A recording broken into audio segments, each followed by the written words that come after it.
এক কাপ গুঁড়ো দুধ দিয়ে প্রায় হাফ কেজির মতো আইসক্রিম তৈরি হবে।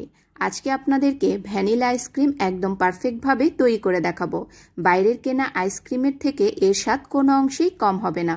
পুরো রেসিপিটি ফলো করে বাসায় একবার ট্রাই করে দেখবেন কতটা পারফেক্টভাবে ভ্যানিলা আইসক্রিম তৈরি করতে পারছেন।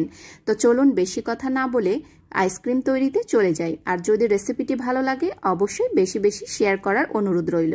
তো আইসক্রিম তৈরি করার জন্যই প্রথমে আমি একটি প্যানের মধ্যে দিয়ে নিয়েছি 1 কাপ পরিমাণ গুঁড়ো দুধ। এখন আমি এর মধ্যে অ্যাড করে দেব প্রায় 2 কাপ পরিমাণ নর্মাল পানি। তো পানি দিয়ে দুধের সাথে ভালো করে এটাকে মিলিয়ে নিতে হবে।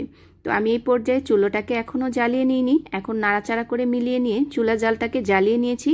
এখন মিষ্টির জন্য এখানে ব্যবহার করছি হাফ কাপ পরিমাণ চিনি। তো এখানে হাফ কাপ পরিমাণ চিনি দিলেই মিষ্টিটা একদম পারফেক্ট হবে।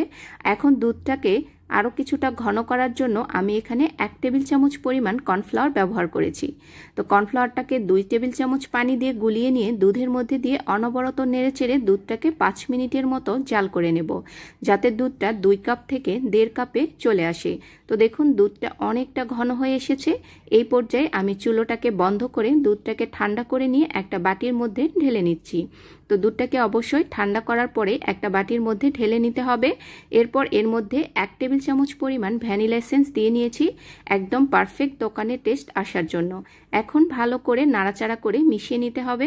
আর এই বাটিটাকে ফ্রিজের মধ্যে প্রায় 1 ঘন্টার জন্য রেখে দেব, যাতে দুধটা একদমই পুরোপুরি ঠান্ডা হয়ে যায়। এখন নিয়ে নিচ্ছি 1 কাপ পরিমাণ ক্রিম। আর ভ্যানিলা আইসক্রিমের পারফেক্ট টেক্সচার পেতে হলে অবশ্যই ক্রিমটা ব্যবহার করতে হবে। শুধু দুধ দিয়েই একদম বাইরের কেনা দোকানের মতো আইসক্রিম কখনোই তৈরি করা যাবে না। আর এই ক্রিমের দাম কিন্তু অনেক বেশি না, অল্প পরিমাণ টাকা দিয়েই 1 কেজি পরিমাণ একটি ক্রিমের প্যাকেট কিনে রাখবেন, দেখবেন আপনি অনেকগুলো আইসক্রিম তৈরি করতে পারছেন। তো আমি ক্রিমটাকে কিছুক্ষণ বিট করে নিয়ে এর মধ্যে যে দুধটাকে আমি ঠান্ডা করার জন্য ফ্রিজে রেখেছিলাম 1.5 কাপ দুধ আমি পুরোটাই এখানে দিয়ে নিয়েছি।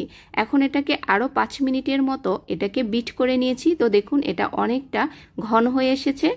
এই পর্যায়ে আমি বিট করা স্টপ করে দিই। এখন এই আইসক্রিমের ব্যাটারটাকে আমি আইসক্রিমের মোল্ডের মধ্যে ঢেলে নেব। তো আমি এখানে প্রায় হাফ কেজির মতো একটি আইসক্রিমের বক্স নিয়েছি। এই বক্সের মধ্যেই পুরো আইসক্রিমের এই টেক্সচারটাকে ঢেলে নিতে হবে। তো আমি কিছুটা রেখে দেব, এখানে একটু বেশি হয়েছে। তো আমি এটাকে কয়েকটা চকবার আইসক্রিম বানিয়ে নেব, এজন্য এটাকে রেখে দিয়েছি। এর উপরে সামান্য একটু চকলেট চিপস দিয়ে নিচ্ছি। এটা অপশনাল, আপনারা চাইলে দিতে পারেন, না চাইলে নাও দিতে পারেন। এখন এর উপরে একটা পেপার দিয়ে ভালো করে বক্সটাকে মুড়িয়ে নিতে হবে, যাতে কোনো প্রকার বাতাস এর ভেতরে ঢুকতে না পারে। তো দেখুন আমি এটাকে সুন্দর করে একদম ভালো করে মুড়িয়ে বক্সের ঢাকনা লাগিয়ে ফ্রিজের মধ্যে রেখে দেব প্রায় 6 ঘন্টার মতো। 6 ঘন্টার মধ্যে আইসক্রিমটা একদম পারফেক্টভাবে জমে যাবে। তো আমি বাকি যেটুকু আইসক্রিম রেখেছিলাম ব্যাটার, তো এটাকে আমি একটা আইসক্রিমের মোল্ডের মধ্যে ঢেলে নিয়েছি। আমি এখানে কয়েকটা চকোবার আইসক্রিম তৈরি করে নেব। তো এটাকেও ফ্রিজের মধ্যে রেখে দেব প্রায় 6 ঘন্টা পর।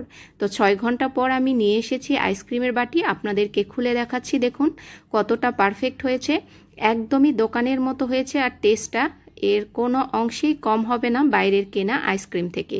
তো আমার এখানে আইসক্রিম স্কুপার ছিল না, এজন্য এটা উঠাতে একটু কষ্ট হচ্ছিল। আইসক্রিম স্কুপার থাকলে এটাকে তুলতে অনেক বেশি সুবিধা হয়। তো দেখুন আমি আইসক্রিমটাকে উঠিয়ে নিয়েছি, আর দেখেই বুঝতে পারছেন কতটা পারফেক্ট আইসক্রিম তৈরি হয়েছে। তো বাসায় যদি একবার তৈরি করেন অবশ্যই আমাকে কমেন্টস করে জানাতে ভুলবেন না। আজকের আইসক্রিম রেসিপিটি আপনাদের কাছে কেমন লেগেছে? যদি ভালো লেগে থাকে অবশ্যই আমার চ্যানেলটিকে সাবস্ক্রাইব করে যেতে ভুলবেন না। আল্লাহ হাফেজ।